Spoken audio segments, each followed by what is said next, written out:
Debate Brasil, produzido pela AEPET, Associação de Engenheiros da Petrobras, e transmitido para todo o país por uma rede de TVs comunitárias. Nós vamos conversar hoje com o Dr.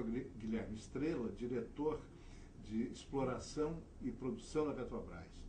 Essa diretoria é que realizou esse feito épico, né, admirado hoje em escala planetária, da descoberta das grandes reservas brasileiras de petróleo no pré-sal.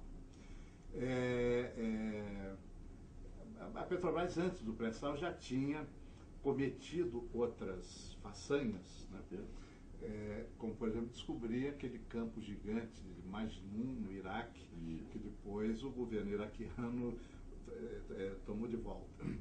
Mas o que se tem lido na nossa mídia é que a pesquisa no pré-sal só foi começada ou acelerada depois da reforma constitucional de 1997, que acabou com o monopólio estatal do petróleo.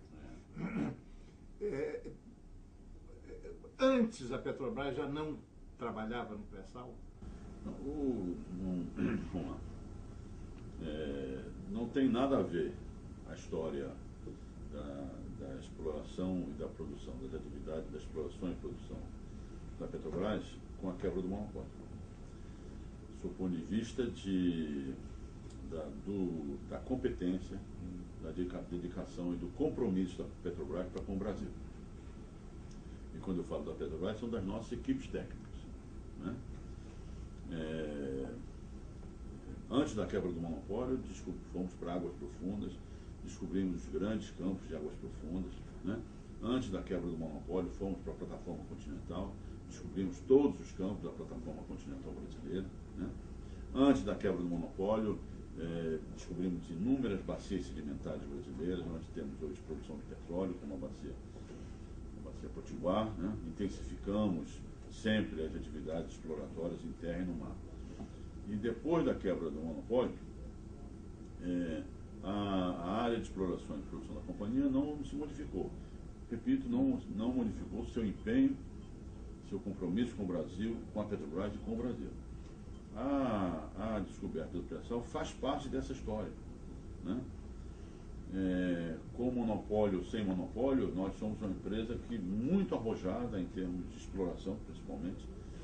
Isso diferencia a Petrobras de outras empresas estrangeiras, com certeza.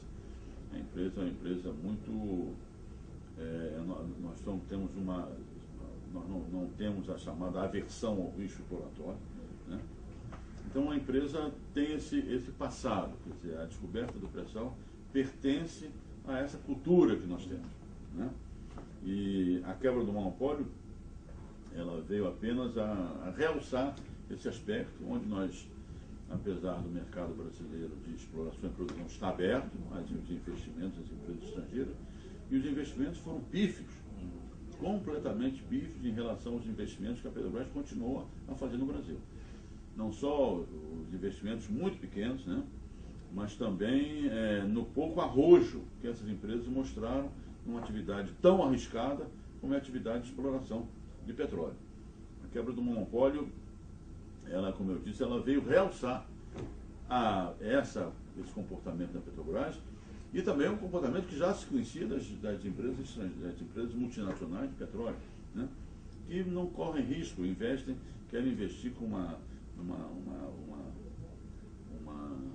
em perspectivas exploratórias muito elevadas, né? Há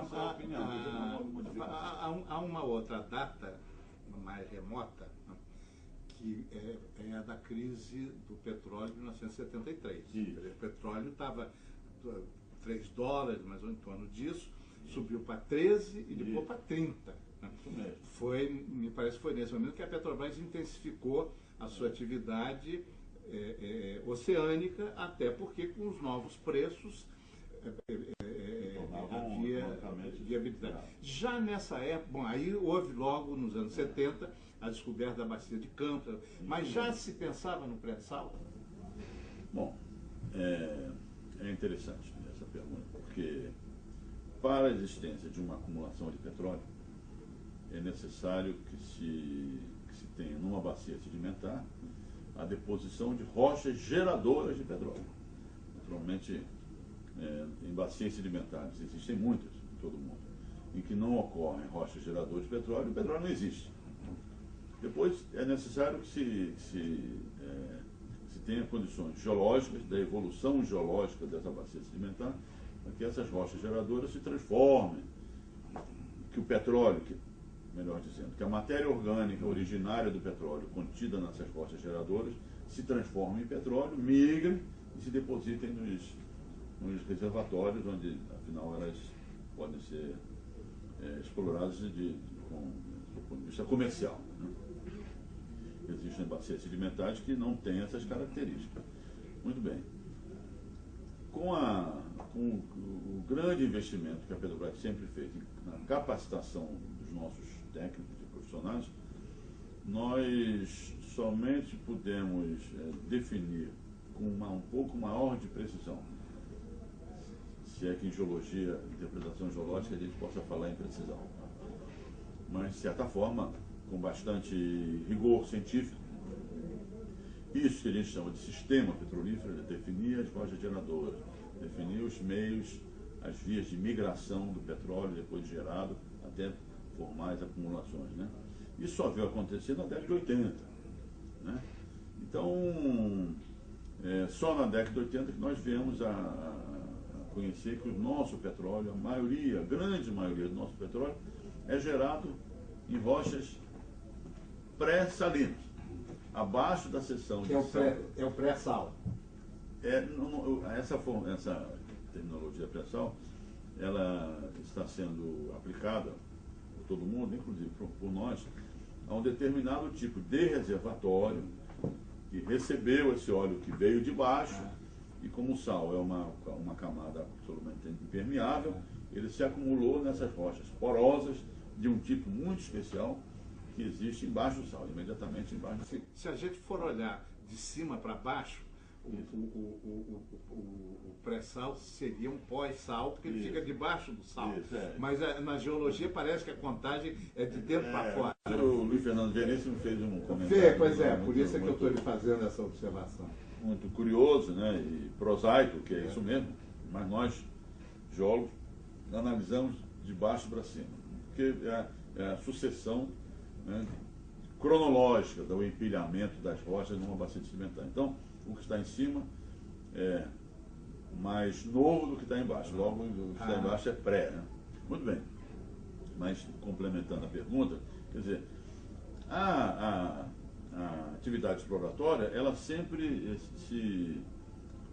é focada na abertura de novas fronteiras exploratórias, né? Que disso vivem as empresas petrolíferas, né?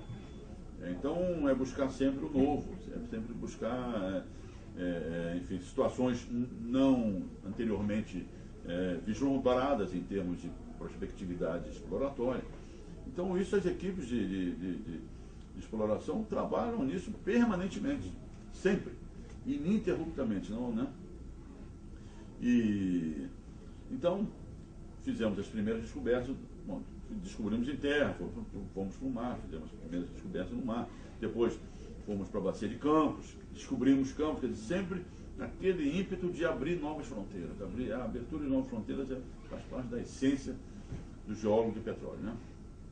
Muito bem.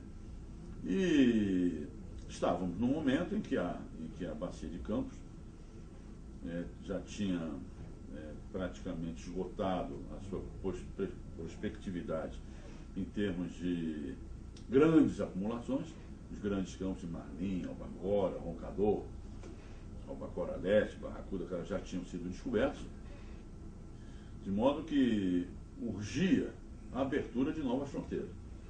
Então, foi o que aconteceu já mais recentemente, quer dizer, espalhamos as sondas por outras bacias, né? Bacias que até o momento não tinham respondido, mas que pelo seu próprio grau de incerteza, né? E aí que abro um parênteses, a incerteza na atividade geológica é um fator positivo. A incerteza. A incerteza, porque a acumulação de petróleo é uma excepcionalidade da natureza, porque senão todo mundo existiu petróleo, tem condições comerciais. Então a maioria, em geral, a maioria dos dados que a gente tem são dados negativos em relação à prospectividade. Quando a gente tem pouco dado, isso é uma coisa que valoriza a área. Isso é interessante, né? Então a análise de risco de uma bacia com pouco dado, se matematicamente aquilo pode ser considerado negativo, não. Para o geólogo de petróleo aquilo é uma coisa positiva. Muito bem. Então partimos para bacias que pela sua dimensão e pelo seu pouco grau de conhecimento, pelo menos no que respeita a bacias inteiras, às vezes temos conhecimento sobre pequenas partes da bacia, mas sobre a bacia inteira. E a bacia de Santos era uma bacia que se mostrava com grandes dimensões, né? Com o investimento exploratório concentrado em águas rasas, né? Com resultado extremamente modesto. Tínhamos apenas o campo de merluza, descoberto ainda naquela fase dos contratos de risco pela Shell. Inclusive eu era superintendente do SEMPRE, aquilo tinha uma economicidade. O SEMPRE, só para esclarecimento do nosso IPV, é o Centro de Pesquisa, que é uma organização pioneira e referência internacional. Eu fui superintendente do SEMPRE durante 6 anos, geral do SEMPRE, né? E participei. A merluza era era considerado mais ou menos antieconômico, mas afinal se completou, a Shell opera o campo até hoje, né? Desculpe, nós operamos o campo, mas tem a parceria com a Shell naquele negócio que ela faz os contratos de risco. E estava lá a bacia de Santos, né? Uma bacia gigantesca que vai de Florianópolis, uma situação, uma entidade geológica que a gente chama de Arco de Florianópolis, até o Arco de Cabo Frio, aqui no Rio de Janeiro, é a grande bacia de Santos, praticamente inexplorada, como eu disse, concentração das nossas atividades em águas rasas, com resultados muito modestos. Muito bem. Começamos então já tendo os blocos adquiridos, né, em leilões da ANP, né, deslocamos sondas para começar a testar essas novas situações em expectativa, porque como eu disse, estavam num ponto da bacia de Campos já num estado avançado de exploração, e necessitávamos com urgência de abrir novas fronteiras. E assim fomos e perfuramos um poço em águas profundas, e esse poço atravessou uma espessa camada de sal, né, que não é comum na bacia de Campos. Campos do sal é menos espesso, ele se movimentou muito, abriu janela, por isso que o óleo não encontrou a capa impermeável do sal, e o óleo veio para cima, né? E começamos a perfurar, atravessamos essa espessa camada de sal, atravessamos umas centenas de metros de uma rocha diferente, que o pessoal não conhecia muito bem e tal. Entramos numa rocha vulcânica e perfuramos algumas centenas de metros, se não me engano, essa rocha vulcânica. Esse poço ficou caríssimo naquela época, isso foi em 2005, mais de 200 milhões de dólares, um poço caríssimo, né? E na avaliação desse poço, aplicamos tecnologias novas em termos de avaliações contínuas, que a gente chama de perfilagem, são os perfis, né? E aplicamos perfis novos, tecnologias novas. E vimos que embaixo do sal, nessa rocha pouco conhecida, havia indicações de hidrocarbonetos. Esse poço foi avaliado, produziu, e desse momento em diante, houve na área de exploração um movimento de reavaliação de todas aquelas ocasiões pretéritas em que nós já havíamos ultrapassado essa mesma rocha, esse mesmo tipo de rocha, e que não havia essas ferramentas com tecnologia avançada para nós detectarmos a presença de hidrocarbonetos. E vimos que em inúmeros poços no passado que tínhamos atravessado essas rochas, se comparássemos as mesmas ferramentas, mas tecnologicamente menos avançadas, que corremos naqueles poços antigos, com as mesmas ferramentas que aplicamos nesse novo poço, eram iguais. Ora, se eram iguais e que não detectavam hidrocarbonetos, que foi detectado pela nova ferramenta, logo nas outros poços, por analogia, também poderia haver petróleo. Muito bem. Eu vou lhe pedir licença para fazer claro. um intervalo. Eu já ia deixar outra pergunta, mas falta o senhor completar essa explicação. Então, depois do intervalo, voltamos a essa questão da, digamos, que poderia talvez a ousadia tecnológica da Petrobras. Até já. As mulheres já superaram muitas barreiras. Chegou a hora de superar mais uma, o medo de falar da violência. Ligue 180, Central de Atendimento à Mulher. A gente ouve, orienta e te apoia. O serviço é gratuito, confidencial e atende 24 horas. Uma vida sem violência é um direito de todas as mulheres. Ministério da Saúde. Secretaria Especial de Políticas para as Mulheres. Brasil, um país de todos e de todas. Esse é o programa Debate Brasil, produzido pela AEPET, Associação de Engenheiros da Petrobras, e transmitido por uma rede de TVs comunitárias para todo o país. Nós estamos conversando hoje com o Dr. Guilherme Estrela, diretor de Exploração e Produção da Petrobras, e um dos responsáveis por essa descoberta fantástica que são as reservas brasileiras de petróleo no pré-sal. O senhor estava explicando, e é uma coisa fascinante, como na geologia a incerteza gera otimismo e não pessimismo. Não tem dúvida, para nós isso é um fator, diferentemente dos matemáticos, né, das ciências exatas, né, que a incerteza é um aspecto negativo. Né? Muito bem. Então, terminado aquele poço, que foi um poço numa área chamada Paraty, aliás também vale um parênteses, que todos esses nomes que estão, são nomes de fantasia, utilizados pelos geólogos e geofísicos ao delinearem suas prováveis oportunidades exploratórias. Eles dão nome, então a gente vê Paraty, Tupi, Iracema, Guará, né? Muito bem.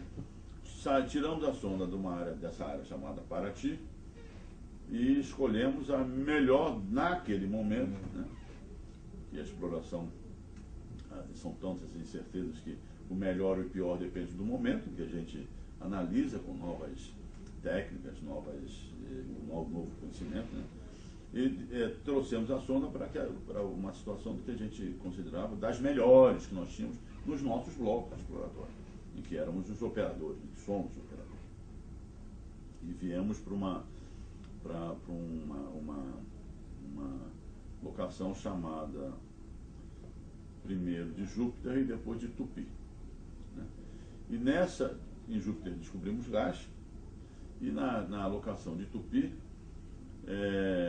descobrimos então uma acumulação que desde o início nos deu a impressão de estarmos lidando com volumes recuperados efetivamente muito significativos em relação às reservas brasileiras, isso vem se confirmando até hoje, né? Que é a acumulação de Tupi. E aí, o que aconteceu? Né? Ficamos diante, como eu disse, de um outro cenário no setor petrolífero brasileiro. Quer dizer, descortinava-se na nossa frente uma grande área de ocorrência dessas rochas, desse tipo de rocha, ainda até hoje, naquela época, mais do que hoje, certamente, mas ainda hoje pouco conhecida, em termos de conhecimentos básicos, científicos, sobre a sua formação e as suas características petrofísicas, vamos dizer. Então, estávamos diante de um fato novo, né? E com possibilidades absolutamente extraordinárias de serem descobertas reservas e volumes recuperáveis de petróleo e gás natural que modificavam o setor petrolífero brasileiro. Né? O governo federal, que é o nosso acionista majoritário e controlador, certamente tivemos que levar isso ao acionista. Né? E o acionista controlador, né, isso aí teve uma participação direta e decisiva, e, na minha visão, patriótica, né, da ministra Dilma, que era ministra de Minas e Energia, e do próprio senhor presidente da República, presidente Lula, em compreender que realmente estávamos diante de uma nova perspectiva em termos petrolíferos, de petróleo e gás natural para o Brasil. E o governo decidiu tomar, então, as iniciativas de tirar essa área toda tirar dos leilões. Dos leilões da ANP, porque estávamos na véspera dos leilões. Foi uma decisão tomada pelo CNPE, o Conselho Nacional de Política Energética, que dita a política de licitações da ANP, de tirar essas áreas, né, nas vésperas. Certamente houve num momento um desgaste até político dentro dessa concepção de que os contratos não sejam sempre cumpridos, aquela coisa toda, que a legislação não pode ser mudada. Então houve mas de qualquer maneira, corajosamente, a ministra corajosa e patrioticamente, a ministra se sabe, corajosa e patrioticamente. Mas pelo que se sabe, o senhor, quando assumiu no início do governo Lula essa diretoria de exploração e produção, apostou ousadamente, talvez temerariamente para alguns, nessa pesquisa, né, que ampliou exponencialmente as reservas da Petrobras. Em algum momento o senhor achou que podia dar errado? Não, deixa eu colocar as coisas nos seus devidos lugares. Como eu disse no início, a atividade exploratória é uma atividade contínua.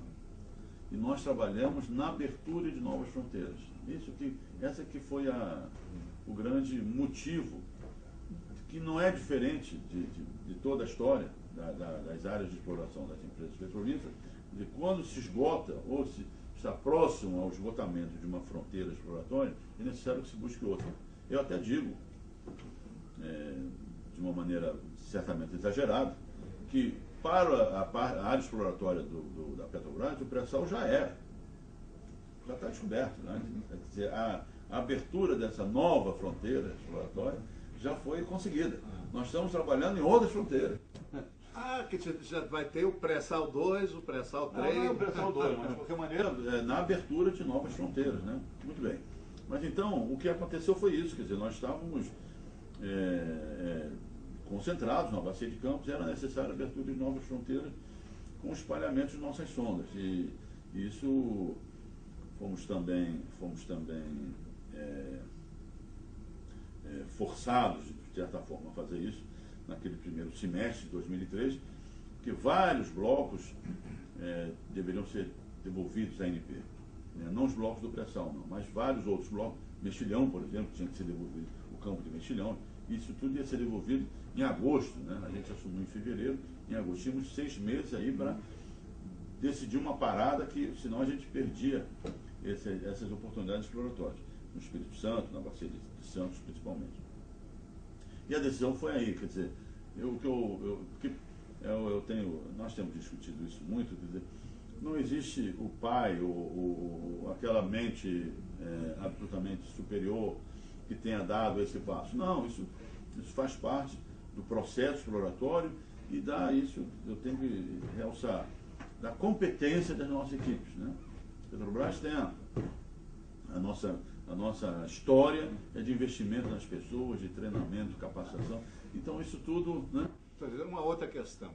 A Petrobras pode assumir compromissos, e tem assumido sempre, compromissos que uma empresa privada talvez não possa assumir, até por causa de uma certa sofreguidão dos acionistas, do mercado e da mídia. Isso. Se a Petrobras não existisse, se a indústria petroleira brasileira fosse toda de empresas privadas, como é nos Estados Unidos, o pré-sal teria sido descoberto? Não vou me deter só no pré-sal. Isso é uma pergunta de cunho muito mais amplo, que na verdade traduz a minha opinião sobre a diferença da postura e da atividade de uma empresa estrangeira, uma multinacional, como a gente disse antigamente, no Brasil, e a Petrobras. Vamos começar lá no início, né?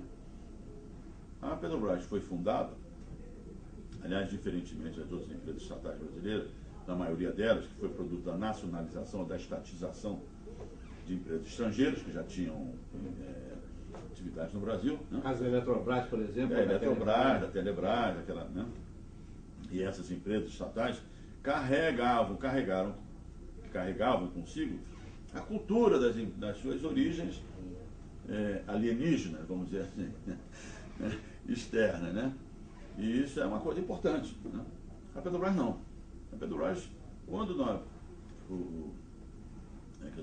nação brasileira resolveu criar sua companhia de petróleo estatal, através de todos os movimentos que todos nós conhecemos, né? Não havia nenhum interesse de empresas estrangeiras no Brasil, petrolíferas, né?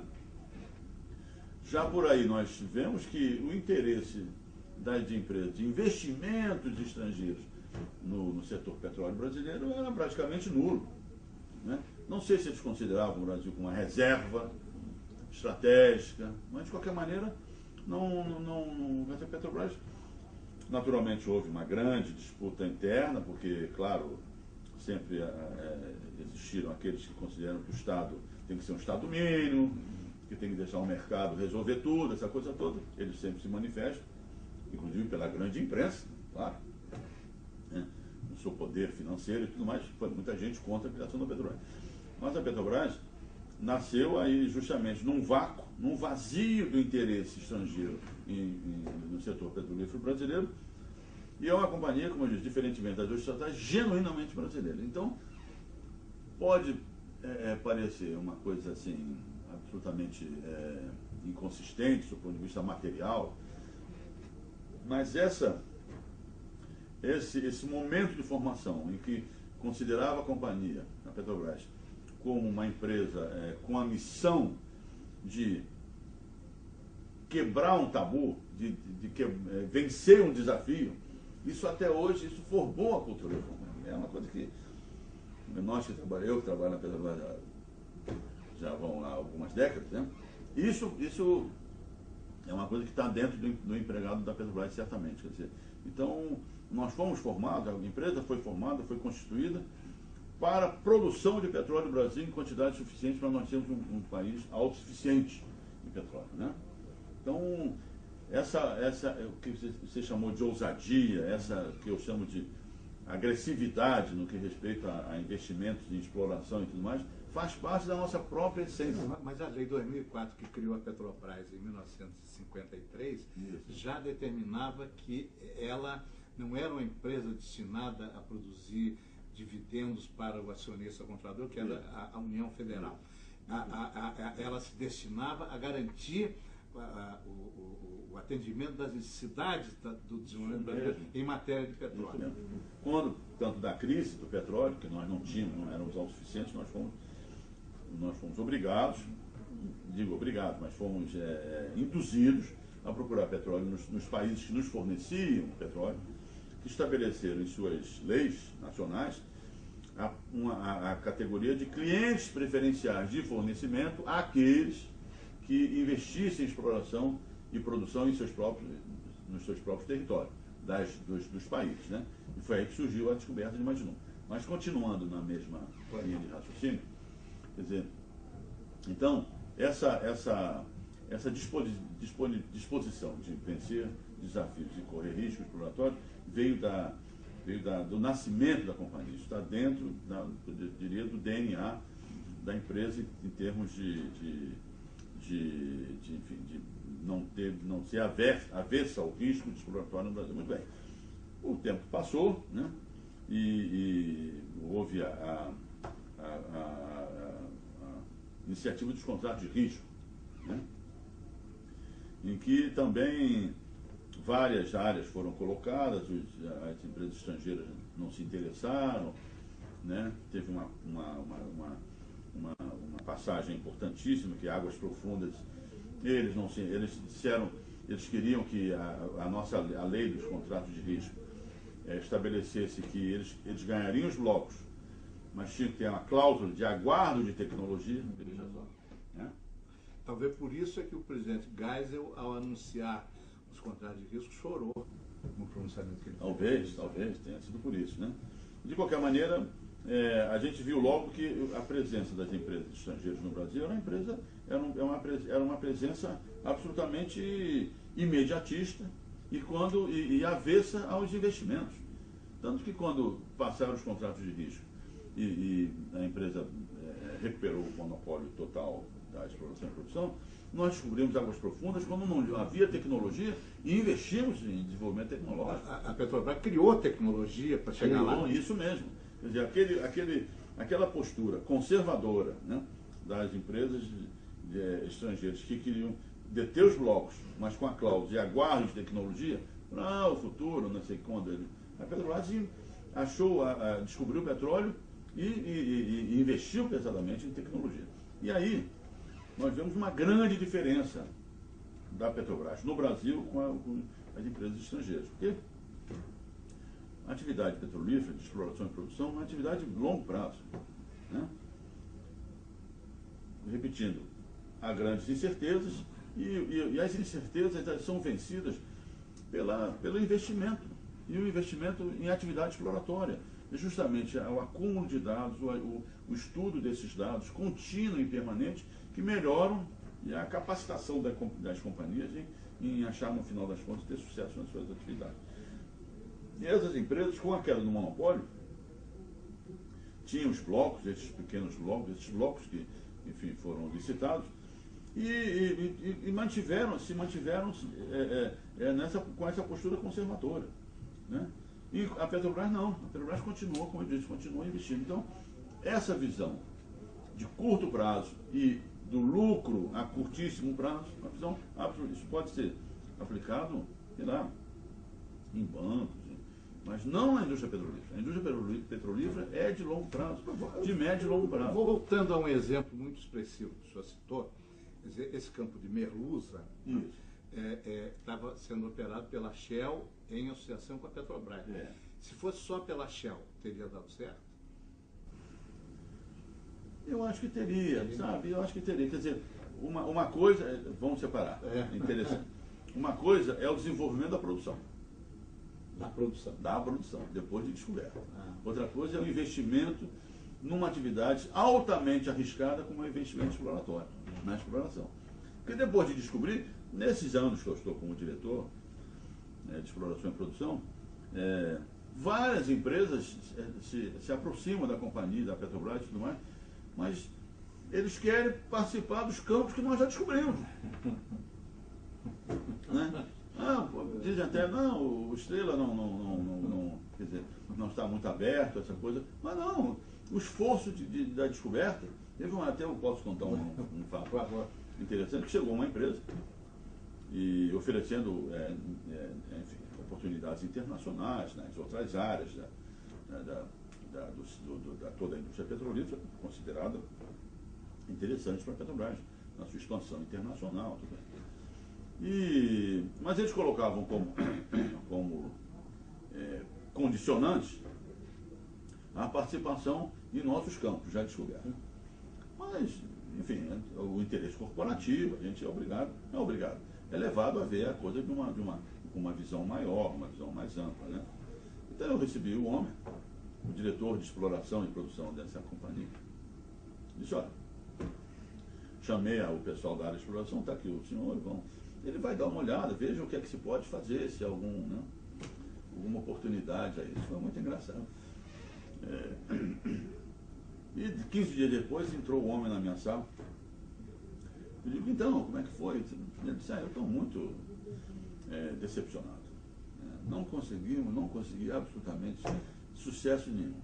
Mas o senhor viu os campos? Ele disse, olha, o problema, Mr. Estrela, é que os seus geólogos, os seus geofísicos da sua área de exploração consideram seus campos como se fossem seus próprios filhos. Your babies, né? Eu digo, mas é isso mesmo. Eu concordo plenamente. Dá tanto trabalho para a gente, né?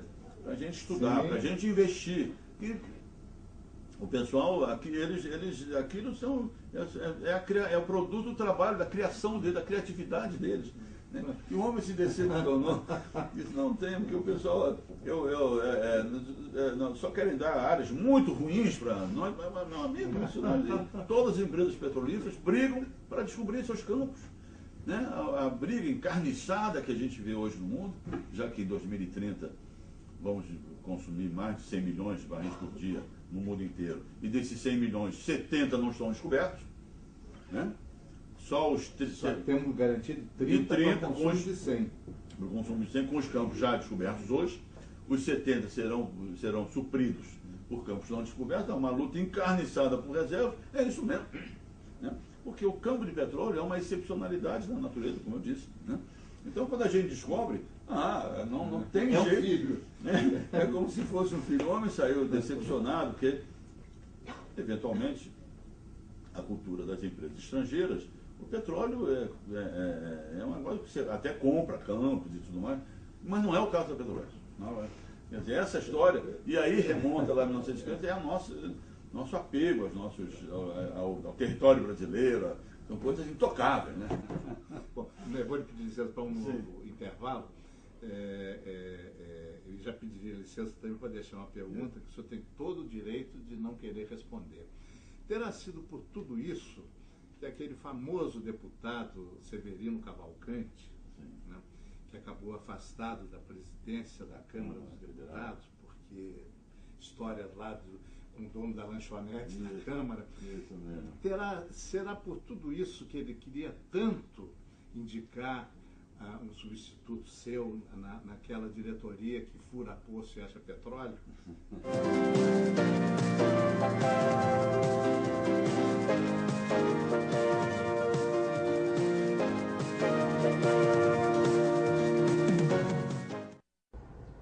Debate Brasil sorteará livros, boa parte deles doadas por autores entrevistados na parte cultural do nosso programa, o Livros na Mesa, entre todos os nossos telespectadores.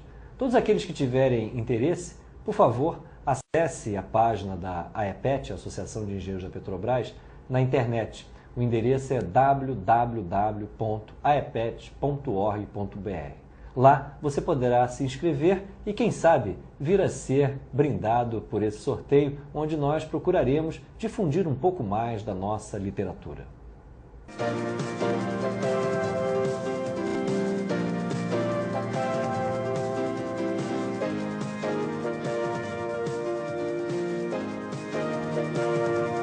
Este é o programa Debate Brasil, produzido pela AEPET, Associação de Engenheiros da Petrobras, e transmitido para todo o país por uma rede de TVs comunitárias. Nós estamos conversando hoje com o Dr. Guilherme Estrela, diretor de Exploração e Produção da Petrobras, que foi um dos grandes condutores dessa façanha em escala planetária, que foi a descoberta das reservas brasileiras de petróleo no pré-sal. Houve um momento, anos atrás, em que o então presidente da Câmara dos Deputados, deputado Severino Cavalcante, queria impor a indicação de um novo diretor de exploração e produção da Petrobras, e ele nem sabia direito como era o nome da diretoria, daquela diretoria que fura poço e acha petróleo. Ele terá sido instrumento, vamos dizer, de interesses antinacionais? Não acredito, francamente não acredito. Vamos lá. Primeiro, é o seguinte, estar diretor da Petrobras, nós somos, enfim, nós exercemos um cargo de confiança. Quer dizer, não há nenhuma garantia da nossa permanência por um dia, 2 dias, uma semana. Isso aí, nós estamos aqui cumprindo um período em que exercemos um cargo de confiança do acionista controlador, que tem todo o direito de substituir a qualquer momento os diretores da Petrobras. Então, quer dizer, uma coisa que o diretor da Petrobras não pode ter é apego ao cargo. Né? Muito bem. Mas eu acredito na ocasião do deputado Severino Cavalcante, porque a atividade de exploração e produção, ela tem um impacto muito, o petróleo tem um impacto muito grande no imaginário das pessoas, né?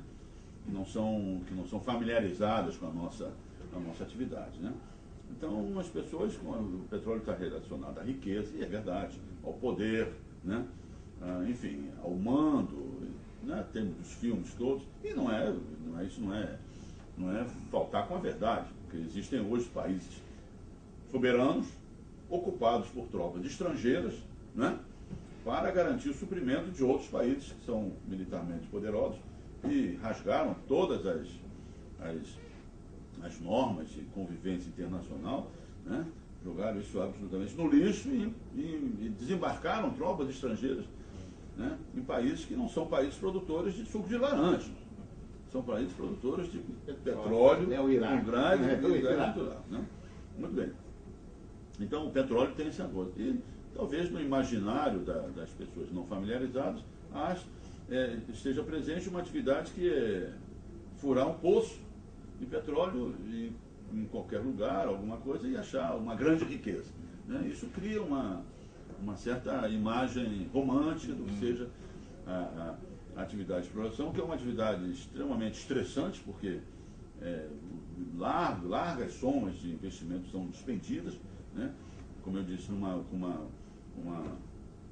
com índices de risco extremamente elevados, mas, quer dizer, isso não é conhecido pelo cidadão comum, e que talvez o deputado Severino Cavalcante tenha espelhado essa Você pode ter sido mais uma coisa ingênua do que maliciosa, né? Eu acho que talvez sim. esperasse com essa diretoria que fura poço ser catapultado da presidência da Câmara para a presidência da República. Todo político que disputou uma eleição tem o direito de ter, não tem dúvida, ter esse sonho. Mas de qualquer maneira, eu acho que não foi uma questão mesmo de uma diretoria que eu, por diversas ocasiões nesses últimos, eu estou há 7 anos aqui, né? Por diversas ocasiões nesses 7 anos eu já fui substituído, deixei de ser substituído, estive no limbo aí para ser substituído, de modo que não. Mas isso em nada me afetou, porque eu sei que nós aqui exercemos um cargo. Quer dizer, essa pergunta, assim como algumas anteriores, se destinavam a mostrar com que tipo de dificuldade a Petrobras tem que lidar, e é da natureza da vida. Mas o senhor anunciou há pouco que, bom, do ponto de vista da exploração, pré-sal já são águas passadas. Né? Quais serão as águas futuras? Muito bem. Então, nas reuniões que eu tenho com as minhas equipes, mas que são, na verdade, elas que conduzem esse processo, né? Eu faço a pergunta: se não tivéssemos descoberto o pré-sal, em que situação estaríamos agora? É um exercício, é uma reflexão interessante, porque o pré-sal, não só para a Petrobras, mas para o Brasil, criou uma expectativa extraordinária em termos de desenvolvimento da engenharia nacional, principalmente, porque, né, passamos aqueles anos de negros, tenebrosos, em que os engenheiros saíam a reportagem nos melhores jornais do país, elogiando engenheiros que fundavam uma fábrica de sanduíches naturais na venda em Copacabana, que é uma atividade absolutamente legítima e nobre para o ser humano, que é o trabalho. Sim, mas ele seria mais útil para o Brasil como um engenheiro. De qualquer maneira, a sociedade investiu nas suas universidades públicas para que ele se transformasse no engenheiro e exercesse outro tipo de atividade. Mas era elogiado. Então aquela foi uma noite tenebrosa que nós passamos, que fomos para trás 20, 30 anos. Do ponto de vista tecnológico, então foi um crime que se fez no Brasil, né? A nova lei de patentes, né, que vigora hoje, é criminosa, né? Porque eu trabalhei no centro, sei isso muito perto. A gente patenteava o processo e não patenteava o produto.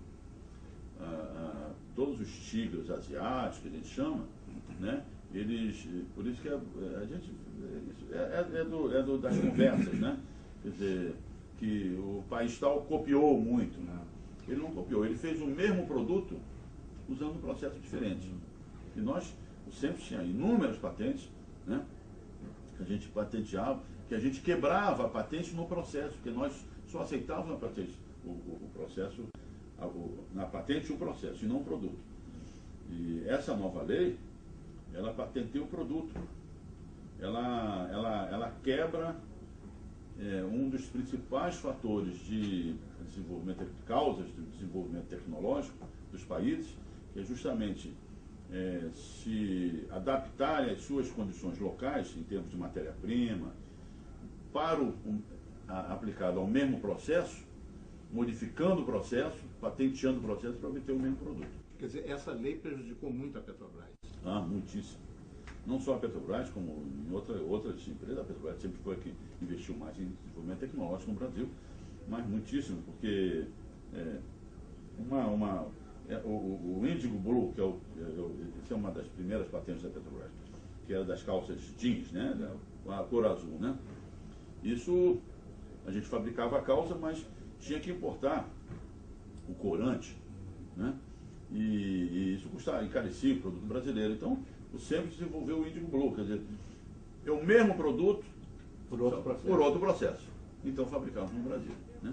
Isso é uma coisa que é básica nos países desenvolvidos, o desenvolvimento na base de patenteamento do processo e não produto, porque o produto fica na mão do detentor da patente até a patente caducar. Muito bem.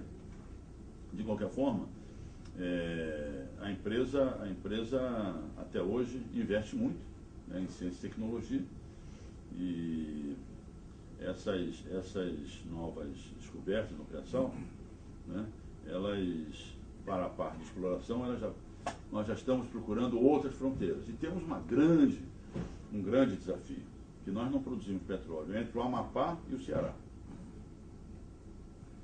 É uma vasta área de bacias sedimentares, onde já produzimos um petróleo do País 11, petróleo de excelente qualidade, em águas rasas, mas foi uma pequena acumulação que durou 3 meses lá e não produzimos mais. E até hoje estamos naquela área geologicamente muito complexa, né, ligada muito à separação entre os dois continentes, africano e sul-americano, e é uma área com produção zero, né? Então, aquela área, bacias terrestres, né, mais antigas, mas que têm aparentemente condições de ter petróleo, né? O Nordeste setentrional, o Nordeste Atlântico, Sul-Atlântico todo, entre o último campo que nós temos, é um pequeno campo de gás em Alagoas, né? As águas profundas do Nordeste, são todas fronteiras exploratórias em que nós estamos... A Petrobras está de olho lá. Nós estamos já com bastante empenho, né, para abrir novas fronteiras. Uma questão que talvez não diga respeito ao interesse brasileiro, mas talvez diga, a Argentina, o governo da Argentina, está discutindo com o governo da Inglaterra a questão da possível existência de petróleo nas Ilhas Malvinas, que os ingleses chamam de Falklands, desde que as furtaram da soberania argentina no século XIX. Né? Enfim, é uma possessão colonial estrangeira no continente, que desde a teoria do presidente Monroe dos Estados Unidos deveria ser a América para os americanos. Durante uma certa época, a América para os americanos do norte, agora para todos. Né? A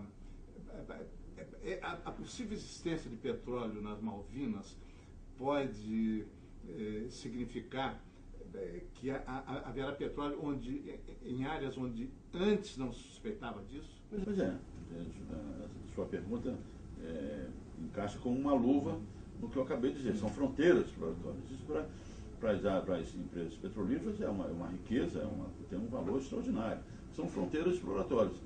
É possível que essas fronteiras efetivamente não contenham petróleo, mas pelo simples fato de desconhecimento, que não parece que uma firma inglesa está deslocando uma sonda para lá, né? E daí o protesto argentino. Daí o protesto argentino, é verdade, né? Mas é uma área desconhecida. Então tem esse atrativo, essa atratividade que para a exploratória tem um valor enorme, né? Então é uma coisa interessante, né? Agora, é uma possessão inglesa, enfim, extraída do território argentino. Aliás, não é a única nas Américas, né? Não vou vou citar outras, mas nós brasileiros estamos também envolvidos nesse contexto, né? Mas, de qualquer forma, é um território argentino, né? E que esse deslocamento dessa sonda só vem a acirrar e a complicar ainda mais as relações já bastante delicadas no que se respeita às Malvinas, né? Sim, o governo americano, o governo do presidente Barack Obama, tem aconselhado os ingleses a mudarem de postura, né? Porque a vitória que eles tiveram na Guerra das Malvinas em 1982 foi que permitiu o longo reinado da primeira-ministra Margaret Thatcher. O pessoal do Obama agora diz, olha, a coisa mudou. A coisa mudou. Não é que a Argentina vai fazer uma nova guerra como aquela de 82, mas o patamar da discussão é diferente. O Brasil corre algum risco semelhante? Não, eu acho que não. O que acontece é o seguinte, vamos ser bastante francos, quer dizer, o rompimento e a quebra das mais elementares regras de soberania e de autodeterminação dos povos é um ato corriqueiro quando grandes interesses estão em jogo. Isso aí, né? A história da humanidade está cheia disso, né? Então, quando se menos esperava, né, nós tivemos um país soberano, né, invadido e dominado por tropas estrangeiras. Hoje mesmo estão, né, em outros países, essas coisas são absolutamente inaceitáveis, né? Então, quer dizer, esse rompimento, essa agressão à autodeterminação dos povos, à soberania, isso é uma coisa que ocorre logo que um interesse maior das potências hegemônicas seja arranhado. Não é mesmo? É um fato histórico, eu não estou dizendo, eu não estou comentando sonhos, né, quimeras, eu estou relatando fatos históricos. Então, mas também existem países e países, quer dizer, eu acho que a importância global que o Brasil adquiriu nesses últimos anos coloca o Brasil já numa posição que enfim, seria difícil algum tipo de ameaça de qualquer tipo enfim, a nossa territorialidade, aos nossos interesses dentro do país, né? Então não considero isso, francamente não considero. Como nós estamos no fim já do nosso tempo, eu queria apresentar uma última pergunta, que seria a seguinte: que futuro o senhor prevê para a Petrobras e que futuro o senhor desejaria que fosse possível prever para a Petrobras? Tudo bem, então a pergunta, para fechar o programa, é excelente. Isso toca diretamente ao novo marco regulatório sobre o pré-sal brasileiro. O pré-sal brasileiro foi descoberto pela Petrobras, né, dentro desse, que eu já falei, dessa disposição da Petrobras de investir no Brasil, uma atividade arriscada, como é a atividade exploratória, né? E a partir dessas grandes descobertas feitas pela Petrobras, o governo tomou as providências todas, está aí com um novo marco regulatório, em que dá à Petrobras a exclusividade da operação. E por que isso está diretamente ligado com o futuro da Petrobras? Por quê? Na operação que as empresas petrolíferas, a lei do petróleo, não é lei do petróleo mais ou menos, a lei do petróleo é lei da exploração e produção de petróleo. Isso aqui, né? A nova lei, né? Foi quebrado o monopólio estatal do petróleo, foi quebrado o monopólio estatal de exploração e produção, porque as outras atividades são atividades, mas que também nunca foram muito pesadas em termos de interesse internacional no Brasil. Então, a operação dá às companhias operadoras a competência, dá às companhias operadoras o conhecimento, dá às companhias operadoras a experiência de se materializarem na sua atividade, né? Sermos associados financeiros não nos melhora, não nos capacita, entendeu? Não nos reforça a nossa competência. O que reforça a competência? Porque a atividade é de risco. Uma atividade que não tem risco, a experiência não vale muito. Agora, uma atividade de risco é o fazer e aprender. O fazer e aprender. O fazer e aprender. Numa área com uma rocha desconhecida, com desafios, inclusive operacionais muito grandes, tá entendendo? O fato da Petrobras ser operadora única do nosso pré-sal, do pré-sal brasileiro, descoberto pela Petrobras, é fundamental para o nosso futuro, como empresa petrolífera. Né? Porque somos uma companhia ligada ao Brasil. Né? Eu diria mais, por causa dessa nossa ligação com o Brasil, é também fundamental para o Brasil. Né? Porque uma empresa estrangeira, eu não sou contra as empresas estrangeiras, pelo amor de Deus, mas uma empresa estrangeira, quando precisar de um desenvolvimento tecnológico, não vai ao nosso centro para fazê-lo, não é? Tem seus centros de desenvolvimento tecnológico nos seus países de origem, é verdade. Né? Quando tiver que aplicar os seus recursos, não vai aplicar no conteúdo nacional, por exemplo, que a gente tem, né? Acompanhado da engenharia nacional, que também o conteúdo nacional não pode transformar o Brasil numa grande fábrica, tem que ser uma grande fábrica com inteligência, né? Para transformar os produtos, para atender às nossas necessidades específicas brasileiras. Né? Então, tudo isso, e a Petrobras está ligada, está intimamente ligada a esse esforço de desenvolvimento nacional, e não é um desenvolvimento só material, mas um desenvolvimento de conhecimento, de competência. Então, o futuro da Petrobras, e diria, essa operação é uma oportunidade única para o Brasil se desenvolver. Né? Então, a Petrobras ser operadora do pré-sal, para nós, é uma questão de crítica para a nossa permanência a longo prazo, como eu disse, exploração e produção, é daqui a 10, 20, 30 anos, né? Para nós permanecermos como uma grande empresa de petróleo. Obrigado. Esse foi o programa Debate Brasil.